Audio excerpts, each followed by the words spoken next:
Lambs. So today we will unbox our newly purchased Nature Hike camping tent. Okay? So nararating lang, ang supplier natin is Nature Hike Camp. Nature Hike Camp yung supplier natin. So ito yung packaging nila. So i-open natin. Unboxing tayo mga Lambs. Careful tayo baka makunit yung tent natin. Careful lang paggamit ng scissors or mini sharp. So yun, si tent, nylon, made of nylon kasi natin.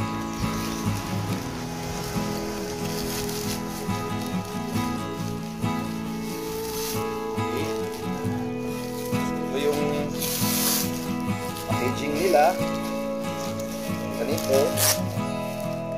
Kilid na yan natin. Ito yung packaging nila. Nakabalot sa parang cellophane. Supplier natin yung Nature Hike Camp. Okay, so ito yung package natin. Kita natin may separate dalawang item na nakabalot dito. Ito, tsaka ito. So anong meron? Una, tingnan muna natin ito. So this is Nature Hike mat for Mongar 2. So ito yung footprint.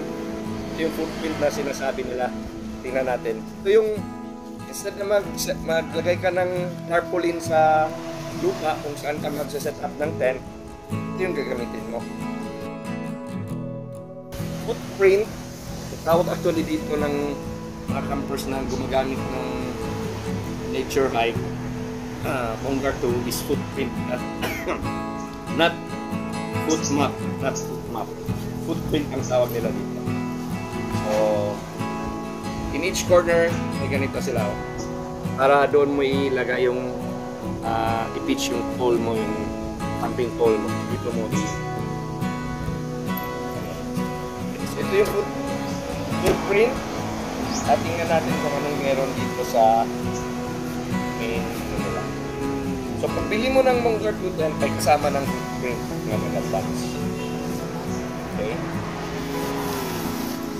Okay. Nature Hike Outdoors ang brand ng camping natin. Ang model is Mongar 2 person tent. Makikita nyo parang may strap dito. May strap tapos strap. So ito yung laman ng package natin. So parang may dalawang sheet, no? Ito yung camping pole. Ito naman yung mga stakes or pegs. So una natin tingnan ito. Ito yung inner fly sheet. So may inner fly sheet tayo made of 20D nylon, no? Silicone coated nylon para mag-waterproof siya. Ang inner fly pala natin is may kasabay na mesh. May kasabay na mesh para breathable. So tingnan natin, nylon siya pero may kasama din siyang mga mesh para breathable. Okay? Makikita nyo mamaya pag set up natin ng Nature Hike tent natin. So yung inner fly, ito naman yung outer fly. Ito yung outer fly. Ay, ito pala yung inner fly. Nagkagatlams, nagkamali ako. Ito yung inner fly. Kasi kung makikita nyo, made up of 20D nylon para waterproof, pero may kasamang mesh para breathable siya. So ito yung sa inner. Ito yung sa inner natin.